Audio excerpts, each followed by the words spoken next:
BBC Two.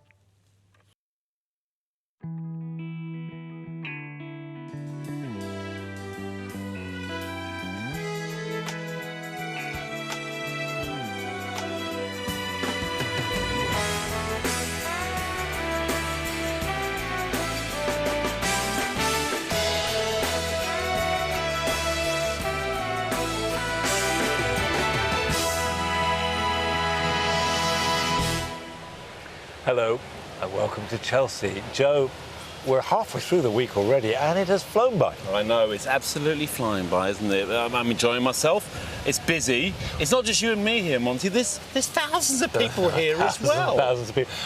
What the show feels to me, it does have a real energy. It's very busy, it's very full, there's a lot going on. Quite tiring, and the weather's been a bit tricky. Well, the weather is so funny because when it pours down with rain, everyone goes in the Great Pavilion. The sun comes out and everyone rushes out again, so it's in and out all the time. I know, but there's so much going on, and we've got another great show coming up tonight on the Royal Horticultural Society's Chelsea Flower Show 2022. An event supported by the Newton Somerset. There's a real treat for all you plant lovers out there, as Francis is finding new ways to grow your own, and Nick will be revealing more new plants you'll want in your garden. I'll be chatting to my special guest this evening, Charlotte Church. But first, it's time now to put the nursery centre stage, and Carol Klein has been looking at the very best exhibits to see who has won the most coveted prize in the pavilion, the Platinum Jubilee Award.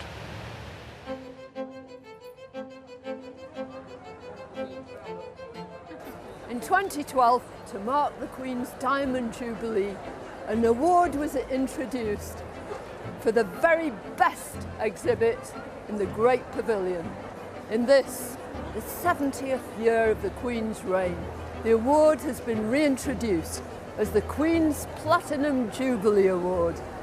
The initial process for the judges is to decide who's got the gold medals, and then the judges revisit the stands, get together and decide who's the overall winner.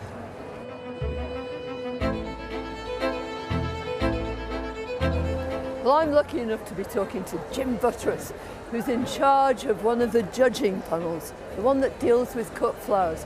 I want to ask him all about medals, golds. How do you get one? Well, you have to follow the criteria which we're all given. Because there are 3 criteria. Absolutely, Carol. 3 criteria. The first one is plants, but it's the plants doing the talking. I mean, it is, isn't it? Just plants that hit you. And although I don't like to use it, we do the wow factor. First impressions. Yeah. And then finally, the last one is endeavour. How difficult to get this plant out and ready. I mean, these haven't just been put together in 5 minutes. No. They've thought about it for a year, they've been specially grown, they're taken in, they're out, and so on and so forth, till finally they bring them here to create this unbelievable display of colour. And that's why they won a gold medal.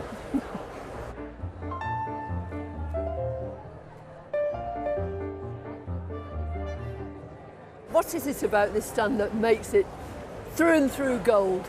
Well, it's very simple, isn't it? Because these are from the Americas, and this is how you'd see them in their natural situation. You could almost be in that forest, couldn't you? Absolutely. And the other thing too about it is the attention to detail is absolutely superb. And bear in mind, Carol, as an island site, we as judges can see all the way round. Yeah, there's nowhere to escape, is there? Exactly. Nowhere to escape, and if there's a pot showing, I'll find it. Yeah, I bet you will. There can only be one winner of the Queen's Platinum Jubilee Award, and that's Matthew Smith from Brighter Blooms. This is the award, it's the Platinum Jubilee Award, but it's the best exhibit. No way. What a marvellous thing you've achieved here. Well done. Congratulations. This is going to be the only Platinum Jubilee, isn't it? It is, yeah, so it's really special to get it this year, yeah, definitely. It really is. Even though it's 24 hours later after getting it, it's still, quite amazing to have achieved that, really. This is our first Best in Show anywhere, so to do it at Chelsea for the first time, thrilled. So after this pinnacle, you're going to have to keep it up, you know. I think we should retire now, we've reached a high point. No, we will carry on, definitely, but what to do next is the question, I suppose. Yeah, it is. It's absolutely brilliant. Thank you very much. No, thank you. It's wonderful.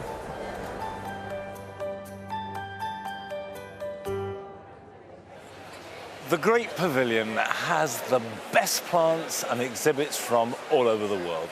And this year it also contains a new garden category, which is specifically geared to first-time designers. So Nick Bailey and Aaron Anderson have been to take a look at the All About Plants gardens.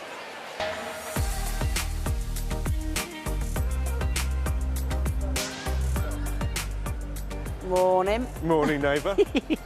Oh, this is great, isn't it? This is the Core Arts Front Garden Revolution by Andy Smith-Williams, and I think it's looking fabulous. I mean, I think it's a brilliant approach. It's great to see these first-time designers in the marquee, but this idea of being able to pull two front gardens together and the sort of community spirit that goes with that is lovely, I think. Yeah, very, very clever. And immediately I'm sort of drawn to this sort of permeable planting that he's done, because so often front gardens are just sort of being used as car parks now, and we know that's not good for all the water runoff, so this is great. Yeah, exactly. This often get concreted, and of course this will soak up and use the water. Talking sustainability as well, I love this cork wall. I mean, of course, the cork industry has dropped down because they're not often used in wine now, but it's great to see it used in a different way and such a lovely material. Yeah, it looks great, dramatic as well. But come look at this. So as I walk out, immediately the rain is being captured off the roof straight into this raised planter here, make a bog garden. It's great. I mean, talking planting, there's some gorgeous combinations. Look at this. This, of course, is Babascum Helen Johnson, and then run through with this pale Nepeta, that kind of pale blue-orange. A lovely combo. Yeah, really, really gentle. And the Cirsiums at the front, which are kind of in bees, I can sort of see on it already. I really, really like that. Looking fantastic. I mean, it's a garden of all seasons as well, and this Mespelis is going to be looking fabulous in autumn with all that fruit all over it. Yeah, no, this is a very elegant garden. Even the bin store is elegant, Nick. Indeed. Looks good, doesn't it? And I think just the social aspect, this sort of community thing, you can come and sit, meet with your neighbour and socialise. Yeah. It's great. Yeah, you can make me a cup of tea if you like. Why not? Why not? I mean, you can certainly see why this garden got a gold, right? Oh, absolutely. And I really hope that we're going to see Andy back here at Chelsea again.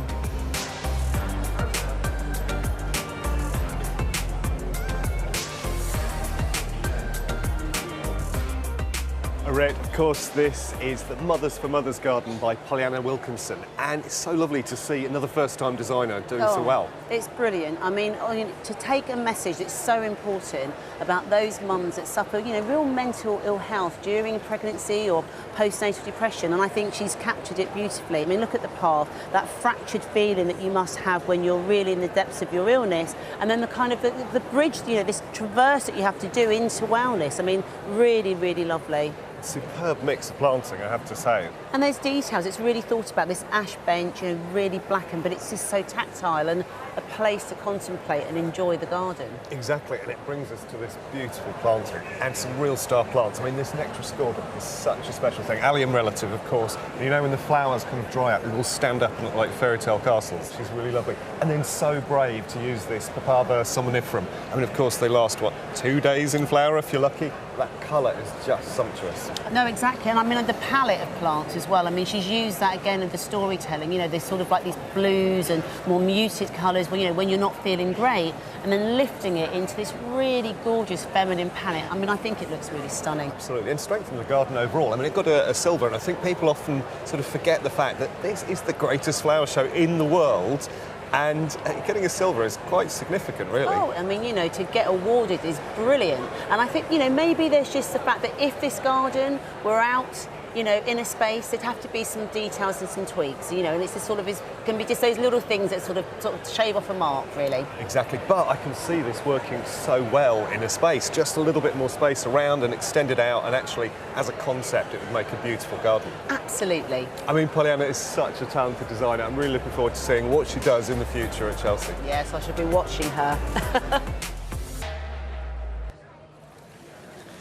Now, another young person who cut his teeth exhibiting in the pavilion is Jamie Butterworth. But this year he's taken the leap outside to design his first ever show garden at Chelsea. We caught up with him earlier this month to find out about his design and his inspiration.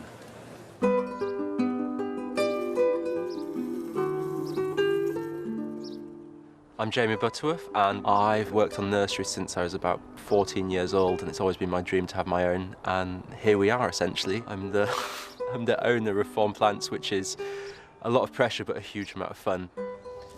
So we grow a whole range of normal trees, shrubs, topiary for normal customers, but in addition to that, this year we're also growing for 6 of the big gardens at Chelsea Flower Show. So these are Largostremeria indica, and they're quite an unusual plant. We've never grown them for Chelsea before. I just love them, these really beautiful trunks. I think they're fantastic.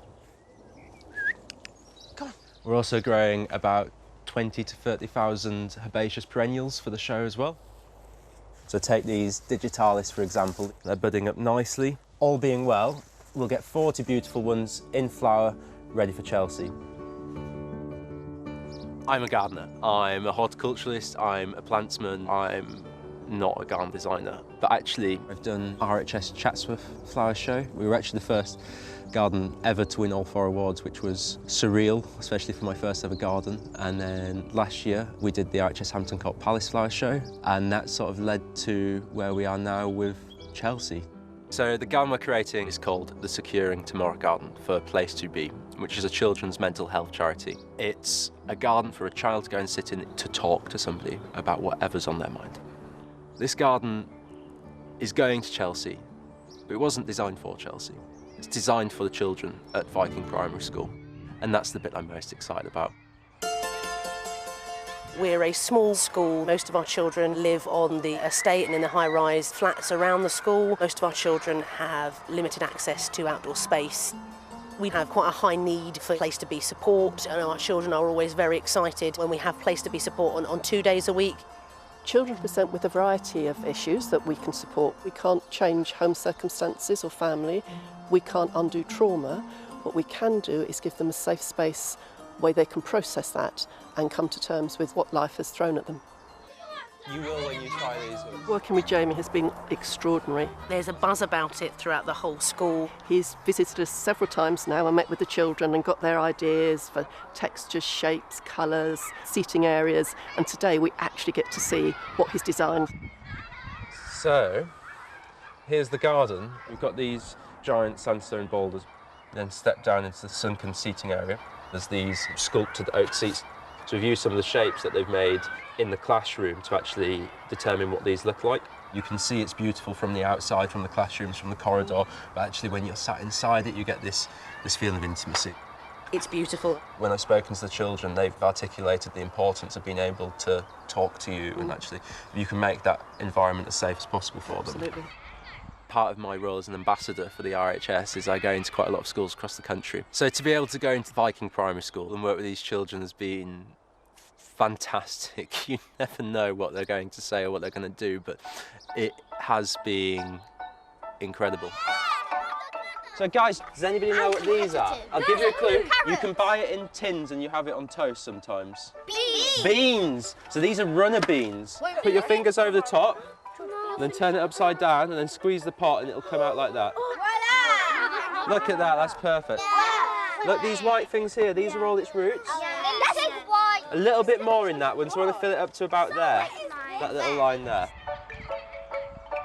I think it would be nice to turn this into like a quiet, a nice calm place. It would be really fun to see the plants grow every single time you come here. Do you remember the shapes that we made? So we made some sort of beanbag sort of shapes, didn't we? I did. You did? So those are going into the garden. We're going to have those beanbag shapes in the garden so that we've got somewhere to sit. And then who made the flower shapes? Me. Yeah, so we're going to have some of those flower shapes going into the garden as well. How excited is everyone?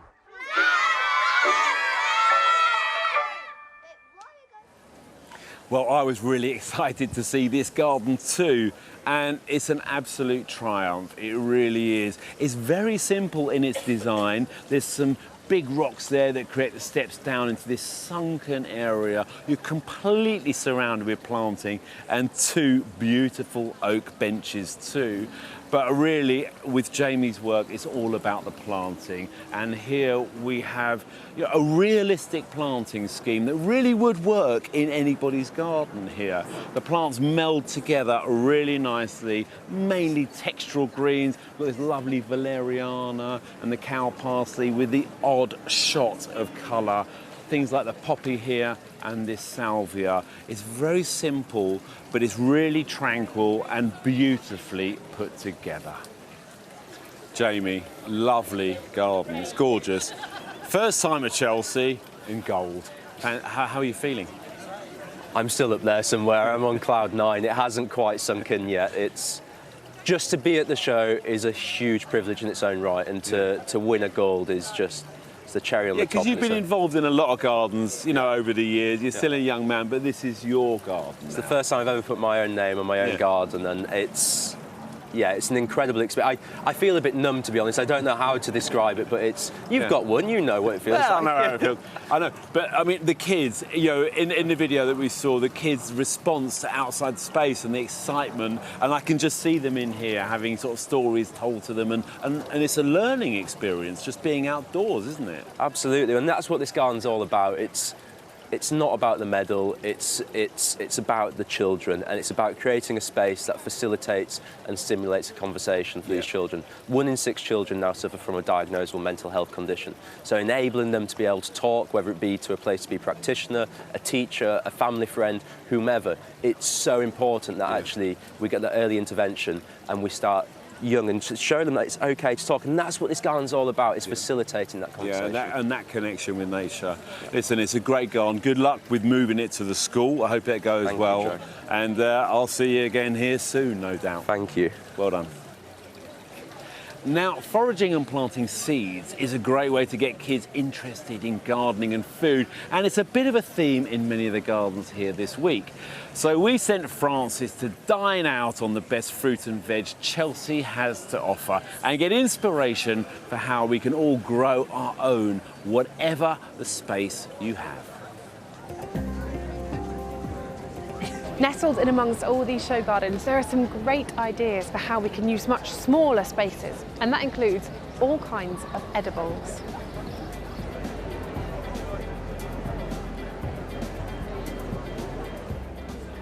This is the Wild Kitchen Garden, and essentially it just looks like a very beautiful contemporary garden, but with a kind of wild naturalistic style of planting. But when you delve closer into it, you find that everything in here is edible. So in that sense, it's a little bit like a potager, that kind of ornamental kitchen garden, but with a lot of native planting, things you might not expect that you can eat. So things like a silver birch and lovely trees. But the silver birch, you can actually use the sap and use that as a kind of sugar supplement. So even though it's a tree, and not one we'd think of as an edible tree, it's edible. And everything else here has got that added usability, as well as looking very contemporary and very beautiful. I love these big tubs. They're almost like miniature forest gardens. And this one has a beautiful black sambucus, an elder at the centre of it, with pink flower that makes a really good pink elderflower cordial. But the great thing about this scheme is it's underplanted with chervil, and there's sweet cicely, and also this lovely bronze fennel. But all of these plants, if you forage them in the wild, could potentially be confused with poisonous plants like hemlock. The nice thing is if you buy them from a nursery and you grow them in your garden, you can harvest them in the full knowledge that they're completely safe to eat.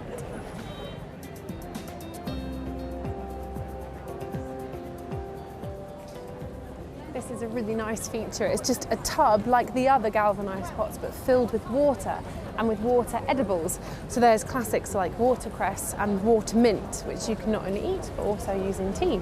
But also things like this is marsh marigold, which you may not know that you can eat, but you can. If you cook the leaves, they soften up. And this is flowering rush, which is the tubers that you eat. So it goes to show that with a bit of imagination, you can cram edibles into any space.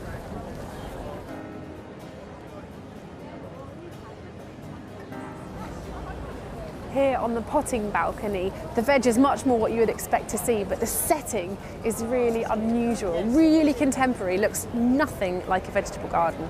And yet, for such a small space, it's absolutely packed with produce. On here, there's all your classic allotment veg, things like potatoes, but in a lovely basket. There's chard, strawberries, everything's here, but it's really lovely and space saving. So window boxes for the vegetables and grapes climbing up the railings. The setting couldn't be more different, but it looks really good.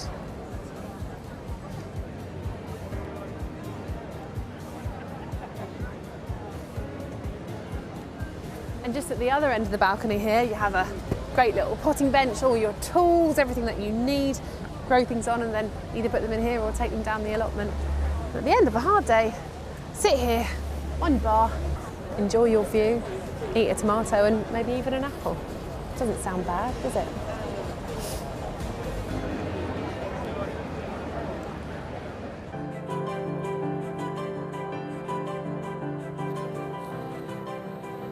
Over the many years that I've been coming to Chelsea, there's always one thing I've noticed, and it's always been slightly surprising. It's just how many bees there are on all these different gardens. And designers will tell you that they plant in the evening, come back in the morning, and their garden is humming with bees. And many of us will think that these are honeybees, but in fact there are over 200 different species of bees, all of which have a role to play, all of which are relevant to our gardens. And not just our gardens too, because it's been said that without bees, humankind would starve. We need them to pollinate our food. Nearly all fruit is pollinated by bees. So that relationship between gardens with all their range of flowers and all the many different kinds of bees is really important.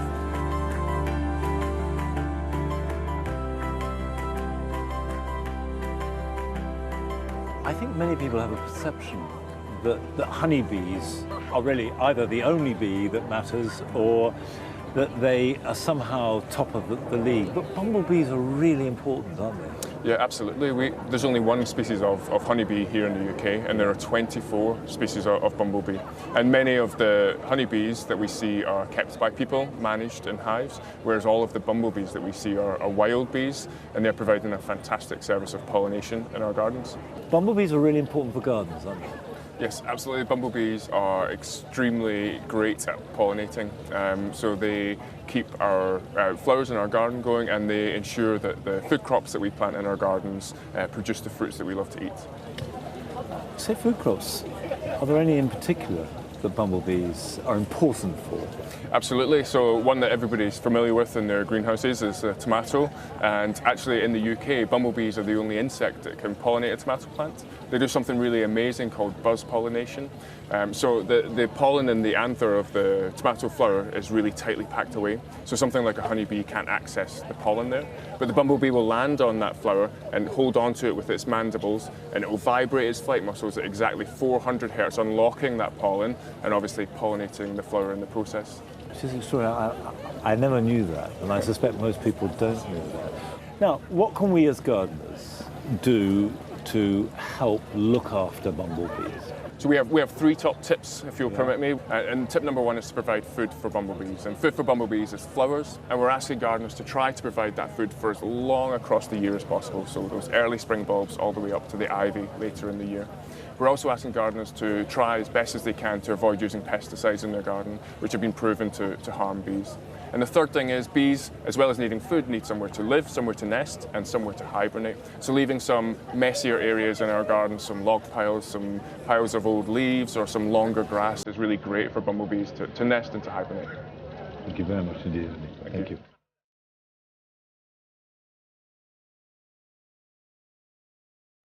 The RHS's own garden, designed by a certain Joe Swift of this parish, is dedicated to bees. Everything here, from the design of the bee's wing in the central area to all the planting, has something for bees, and above all it has pollen and nectar. These plants, like the Nautia macedonica and the alliums and the salvias and the Cirsium rivulare, are a magnet for bees, and that's what we gardeners can do. If we aim to have as diverse amount of plants as possible, preferably those that are accessible, either umbels or nice open flat flowers, for as long a season as we possibly can organise, then we know the bees will come and they will thrive.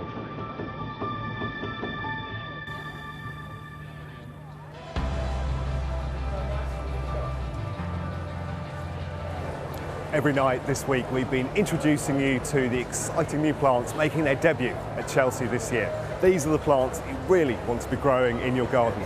So sit back, relax, grab a notebook and let me introduce you to tonight's selection.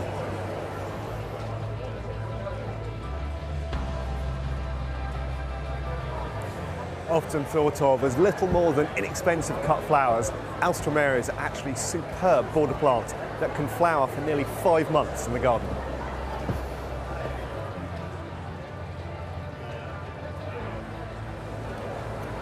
This is brand new Alströmeria and it's called Little Miss June. Now, unlike a lot of the Alströmerias you see in the garden, this one is completely dwarf, so at 25 centimetres it's never going to get any taller than this. So it means it's great in containers or at the border front. The other fantastic thing about this plant is it will stay in bloom from May all the way through to October. And like its big brothers, you can also cut it. So these short stems can make pretty little posies that you can use in the bedroom or the bathroom. This extraordinary new brassica has been 10 years in the making. In fact, it's a form of purple sprouting broccoli and it's called Purplicious. It's really special. You can see that sort of purple toning, that pigment, runs all the way through the plant. In fact, that pigment is an antioxidant, so it's really good for your body. The other slightly unusual thing about this plant is after the leaves and the purple sprouts have been cooked, they hold their colour. So it's a fantastic way of bringing both healthy and great looks to your dinner plate.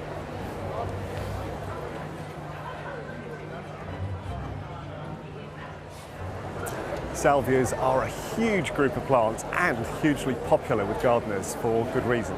They come in a most incredible range of colours, from yellows and pinks through to blues, purples and even whites. They also have another thing that makes them truly worthy garden plants. Most of them tend to be in bloom from June all the way through to October, carrying the colour all the way through the seasons. It's really, really worthwhile plants.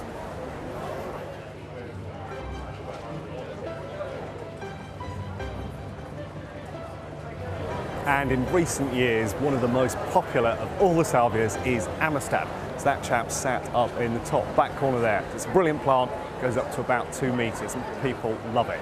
The really good news is it's now got a little sister.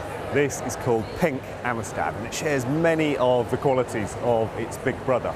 It's slightly shorter, so it flowers at about 1 metre high, which means it's superb for the middle of the border. Now it's actually hardier than its big brother up there, so it'll cope with about -10 in the garden.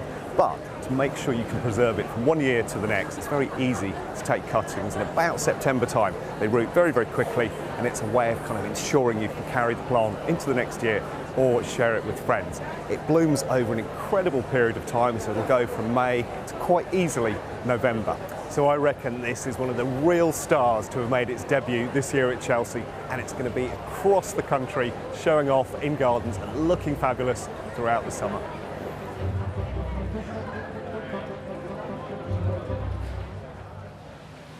Pink Amistad. Got my eye on one of those. Okay. And of course, there's plenty more inspiration to come tonight on the RHS Chelsea Flower Show, an event supported by the Newt in Somerset. We're creating some calm in your gardens with design tips from Adam and celebrating one of my favourite plants, the rose. But first, we've got something very special for you. With the Platinum Jubilee just round the corner, we're diving into the archives to take a look at how gardening tastes and trends have changed during the Queen's reign. In those 70 years, many things have come in and out of fashion, while others have stood the test of time. But one thing is certain, the Chelsea Flower Show has always been the catwalk of the gardening world. It's 1952 and Britain has an air of optimism as a new queen takes the throne. At 40 years old, the Chelsea Flower Show has secured its place in the calendar of Britain's high society. Giving their seal of approval, the royal party, including the Queen Mother, take in the only show garden at the event. A formal Spanish design created by a marquis, no less. But it's the gardening trend of the time that takes centre stage, as the ever-popular rock gardens showcase the finest trees, shrubs and rhododendrons in the world. Over in the Great Marquee, the greatest growers in the land come to exhibit the favourite flowers of the 50s, from roses to dahlias. There's even a special pelargonium for the new patron of the RHS. And wow, did they bring some colour too. It's fascinating to think the plants and gardens the Queen admired at Chelsea in 1952 helped shape the tastes of a post-war generation of gardeners for decades to come. It's hard to believe I'm standing exactly where the Queen's car was back in 1952. And an awful lot's changed since then. We've got fabulous colour TV for a start.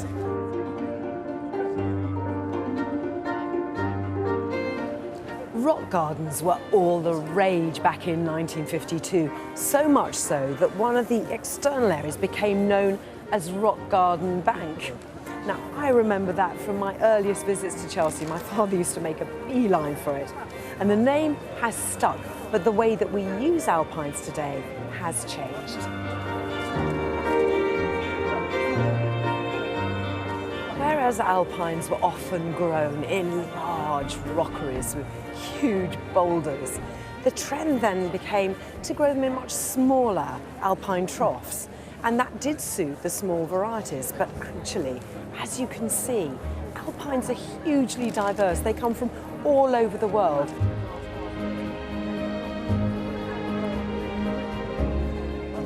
This one, Spinners, is a woodlander, so it likes that sort of semi-shade, cool conditions, and it's absolutely beautiful. If you cut it down when it finishes flowering as well, you should get another flush of those memorable flowers. Rhododendrons were hugely popular at Chelsea in the 1950s, featuring on many of the exhibits.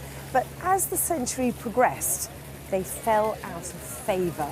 Then in 2012, Chris Beardshaw bravely brought rhododendrons back to Chelsea and won Best Show Garden that year. Rhododendrons were back. And as you can see, they're still featuring hugely on the show. There's a beautiful rhododendron roseum elegans just on this garden, absolutely buzzing with bees. It grows to about 2 metres in height, so probably best for a larger garden. The trend is also increasingly towards the dwarf varieties, so that those of us with just an average sized garden can include a rhododendron. And if you don't happen to have the right sort of acid soil conditions in your garden, you can also grow them in a large pot filled with ericaceous compost. And I think this one, Surrey Heath, would be my candidate for that. It only gets to about 1 metre in height, and it's got that wonderful sort of apple blossom colouring, of pale creams through to rosy pinks. It's absolutely beautiful.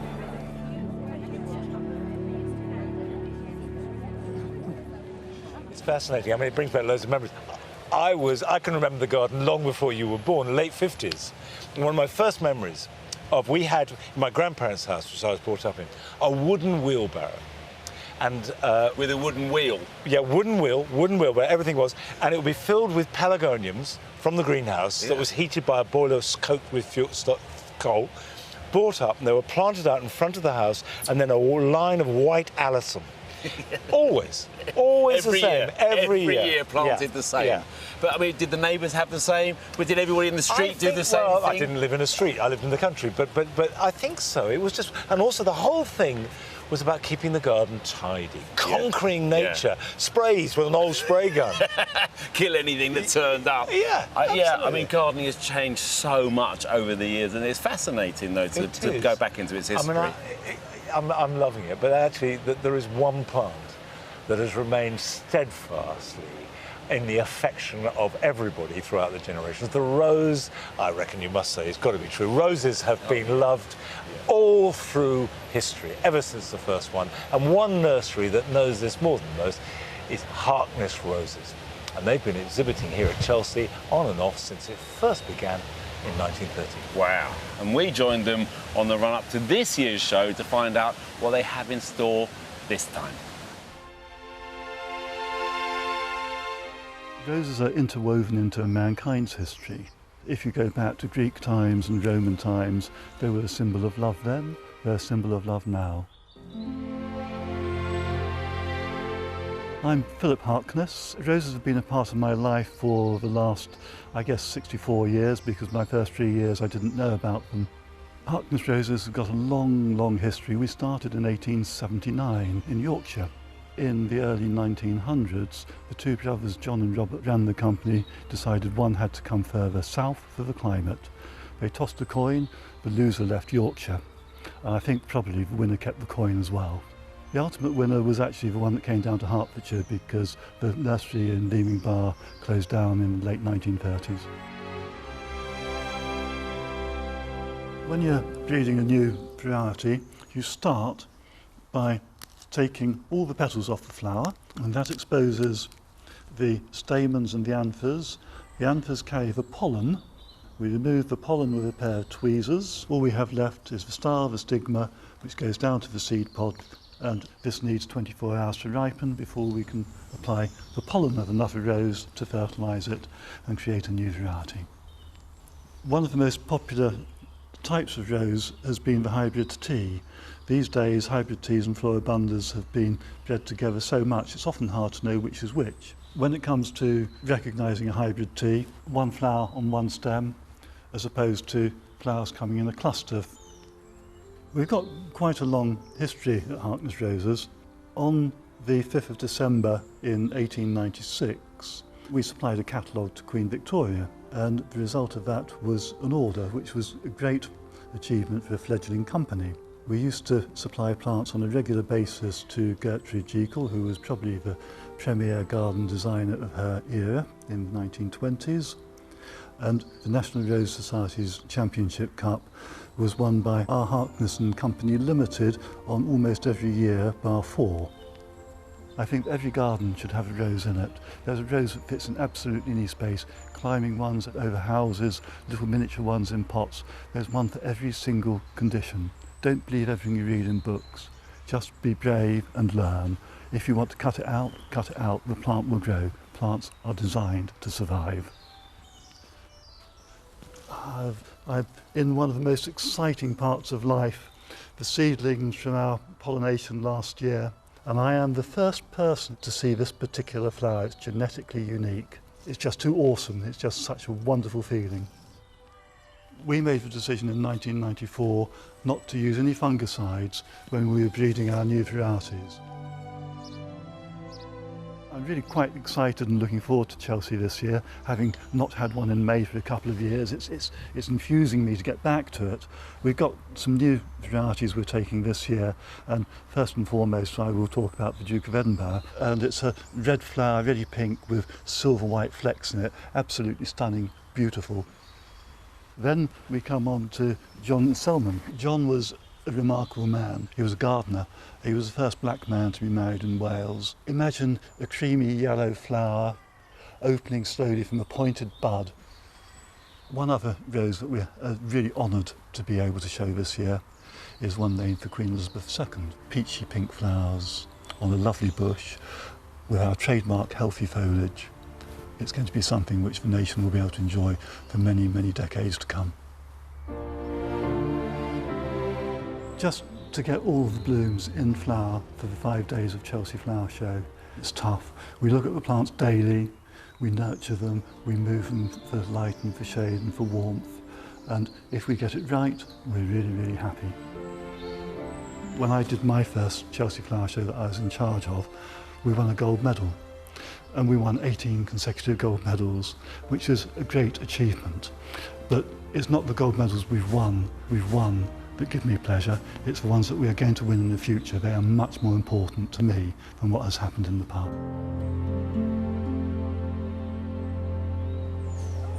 It's always amazing to see the process of breeding. It's fascinating. And here we go. Look, the exhibit looks great. Got Mary Berry holding this corner here. And people think, oh yeah, roses, traditional gardens, you know, cottage gardens. But actually they work beautifully well in a contemporary garden too. Just mix them in with ornamental grasses and a few perennials, and you can get those colours and most importantly, those wonderful scents coming through too. And there's the John Estumpian rose just there, which was planted into the gardens at Buckingham Palace this week. It's looking beautiful. The exhibit got a silver medal. A lot of the roses were still in bud at the time, but they've all burst into bloom over the last few days, so it gets a gold from me. Now, last night, there was a very special guest on the Harkness exhibit, Dame Deborah James, who has terminal bowel cancer. Now, she's raised over £6 million over the last few weeks and came to see the rose named after her. Would you like a glass? Do you fancy a little one?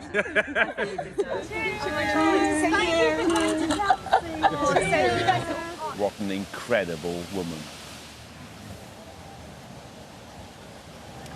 My guest this evening is a singer who rose to fame when she was just a child. Now, while music still plays a large part in her life, it's fair to say that gardening is now another huge passion. Charlotte Church, welcome to Chelsea. And now, gardening. Yes. So, presumably you have a garden? I do. I have a garden, I have an allotment. Do you? Yeah, and I am... I'm a reasonable newbie, maybe the last 4 or 5 years. Does Charlotte Church go down the allotment with everyone else? Do you not get people wanting autographs and all the rest of it? No. I mean, you can generally find me sat in the allotment, hands in the soil like it's a sandpit, because that's how I feel about it. Like, whenever I'm sort of in the garden, I don't really like using gloves. I don't like using too many implements. I like using my hands, and it makes me feel like a child. I'm with you. I'm with you completely. So you have the allotment, and I'm being disingenuous. I know you have quite a large garden, don't you? Well, yeah, I've got... basically, I'm setting up a retreat centre in the heart of Wales. So it's a beautiful part of the world, 33 acres of woodland, 13 acres of pasture land, and I've been working with Juliet Sargent, who I believe was your gold medalist a couple of years ago, and she's been helping me design some beautiful gardens, because it's all about well-being, it's all about people getting out of the frenetic pace of life and coming to a place which is peaceful and glorious. And when you say people, what people are we talking about? Are we talking about adults, children? Who's coming? I think adults in the majority, but I definitely want to have weeks where it's families, because another thing that I've set up recently is a charity called the Arwen Project, which is trying to set up free-to-attend democratic learning communities in the woods. Right. And the whole idea, again, being that we're supposed to be custodians of this land, like we are supposed to be understanding nature and so connected and understanding that we are a part of nature. And I think the best way in which to do that is just to be in nature. So why can't we have schools in forests? Why do they have to be in buildings? It's a lovely idea. Thank you. And did you garden as a child? No. I was a proper indoor kid, indoor telly kid. And I think it was when I had kids myself that there was I just started to notice more. I just started to notice a scent or notice some insect eggs on a blade of grass, and you start exploring the world differently when you've got kids, and so that just ignited this passion, which now is in everything I do. And have you been to Chelsea before? I've never been to Chelsea before, so my mind has been blown from this morning. Just like I'm massively into big flowers like dahlias and begonias and peonies, and so just seeing some of the specimens of flowers, but also how people are putting it together, like the creativity on show here it's just stunning. But that's the key thing, I think, is just to be inspired.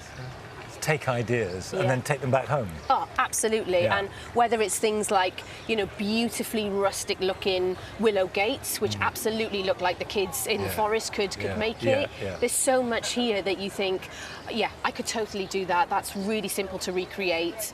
And then, just the specimens of plants, and then the little insects you get around everywhere. It's just total magic. Yeah. Well, thank you very much for coming to talk to us. Thank you so much, Monty. That's all. Bye-bye.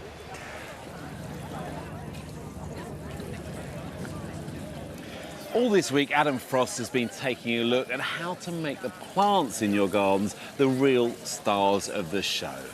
And tonight, he's got design tips galore to help you create a feeling of calm and relaxation.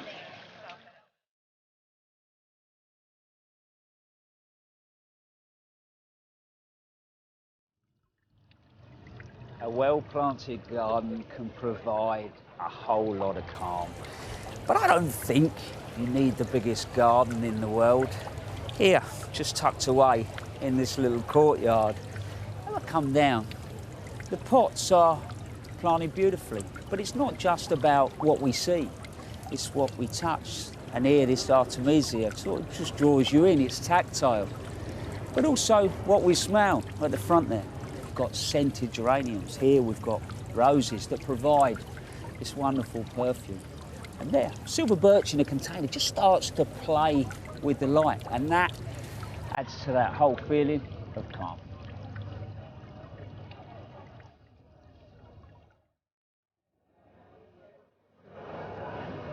Finding a moment of calm in the mad world that we live could be just outside your back door.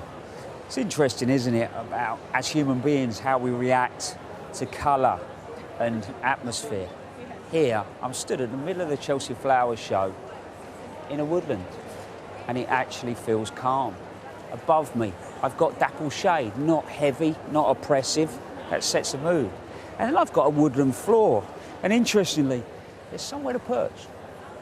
And the moment I perch, I feel wrapped. The plants are the same height. I can enjoy the ferns, the thalictrums, the polygonatums, everything I can see in front of me. But that green, just with the occasional pop of white, just to pick you up. But what I really love about this and the planting is, in reality, you're not just sat on the edge of it, you're in it, and you feel safe. And that, for me, is what it's all about.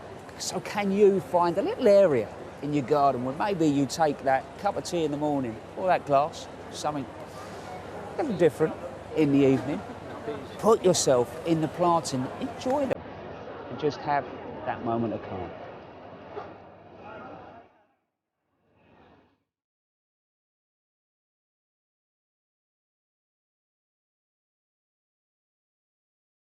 This is a really simple garden, but incredibly clever. The three trees create rhythm through the space, but because the pale floor is there straight away, you've got that dapple shade and it slows the movement. But then the planting is all quite low. Because of the detail, you have to slow and enjoy them.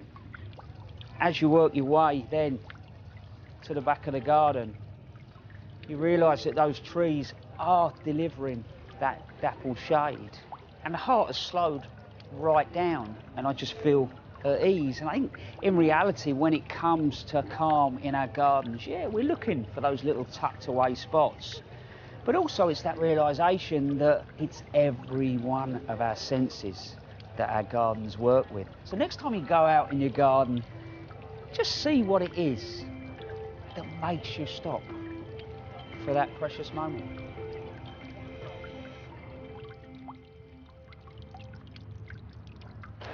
Thanks, Adam. Now, shady areas are often seen as a problem for gardeners, but there's one lady here who can help solve our dilemmas. Lynn Moore is a first-time exhibitor in the pavilion, and she's the champion of all things shady, those unsung heroes that can help fill those tricky corners. But how did she get into it in the first place? I've gardened all my life, as far back as I can remember. Grandad used to let me pick snowdrops with him when I was really teeny tiny. My name's Lynn Moore, and once upon a time I was a fingerprint expert based at New Scotland Yard working for the Met Police Forensic Bureau. Sadly, I had to retire on ill health back in 2016. Having to give up work, I took the decision my dream was going to come true and I was going to have my own nursery. More and More Plants is a small family-run nursery. We specialise in shade-tolerant and woodland plants. During my career, when I was based in the office, we were very much the backroom boys. It wasn't us in front of the camera. I suppose thinking about the shade plants, they're not always the shining lights of the garden. And I think maybe that's why I love the shade plants so much, because a little bit like me, they're the backroom boys, really. to be at Chelsea for the first time this year is quite breathtaking for me. As part of our preparation for Chelsea, we have to make sure that we primp and preen all of the plants within an inch of their life to make sure that they look absolutely stunning. This is a hack and a clover. If we look really closely, we'll see that the stems are actually flushed with red and purple. Our first Chelsea stand will be divided into 4. Each section will reflect a different type of shade condition. Looking at the 2 that are most asked about, the first one would be deep shade but a very dry soil. And a lot of people think this is the most difficult area to plant in the garden, but we have a whole list of plants that will do really well, from the euphorbia here through to geranium phaeum. And this particular cultivar is springtime, so has really interesting foliage, as well as these dark sort of purpley red flowers. Fantastic pollinator plant, but the interest in foliage means you have extra interest in colour for a lot longer period. The second condition that we are often asked about is if you have a damp, wet, boggy soil even, and what can grow there. Something of interest right now would be the Guillain, and this is Scarlet Tempest. It flowers for many weeks, and sometimes if conditions stay moist for it and it doesn't get too hot, then it'll have subsequent flushes of flowers all the way through the summer too.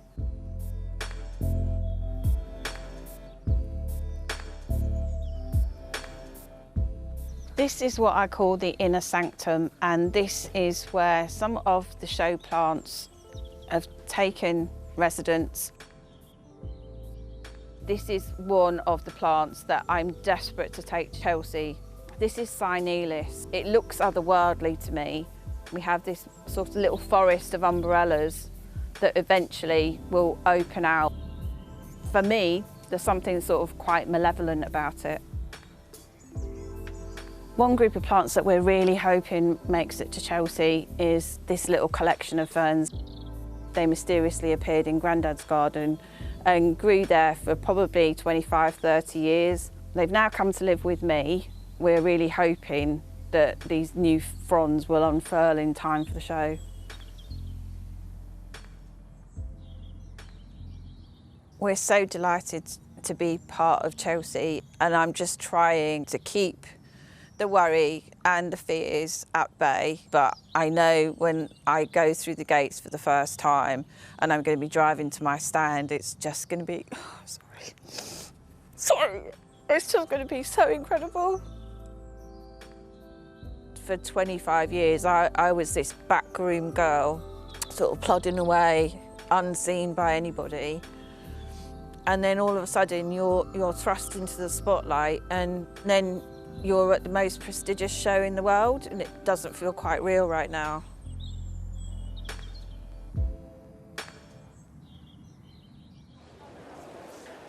And here we are on Lynn's exhibit. Some fantastic planting for shade here. Great example. This is the lush side, the damper side. So we've got things like the hostas, this podophyllum, beautiful Dryopteris fern. And then it gets a little drier as we move around.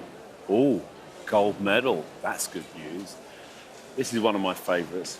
Disperum nighterum. How elegant is that plant? And it flowers around now too. Perfect plant for spring. And this, a totally new one on me, Synelicis aconitifolia. We saw that in leaf just growing, but it's really elegant, tall and graceful. She's done a great job. Lynn, I spotted your gold medal on the way round. Fantastic, Thank huge you. Congratulations. Thank you. Was it an emotional day yesterday? Very emotional, cried all day with the other exhibitors, even with the visitors, managed to make them cry as well, so that's got to be an all-time record. Upset the visitors. It's a beautiful exhibit, and you know, it's dealing with a problem. Well, it's not. People see shade as a problem, but it's not. You've shown exactly what you can do in shady conditions. Yeah, there's so many options. Once you know your light levels and the moisture in the soil, then you're good to go. Yeah, and you could literally lift up some of this planting and put it in your own garden. Absolutely. Your grandfather's ferns, did they make it? They didn't, sadly. They just weren't quite Chelsea ready. Okay, so maybe next year you could bring them? Maybe. Yeah, it'd be great to see you again. I mean, you know, first timer at Chelsea, gold medal, congratulations. Thank you so much. Wonderful achievement. Thank you.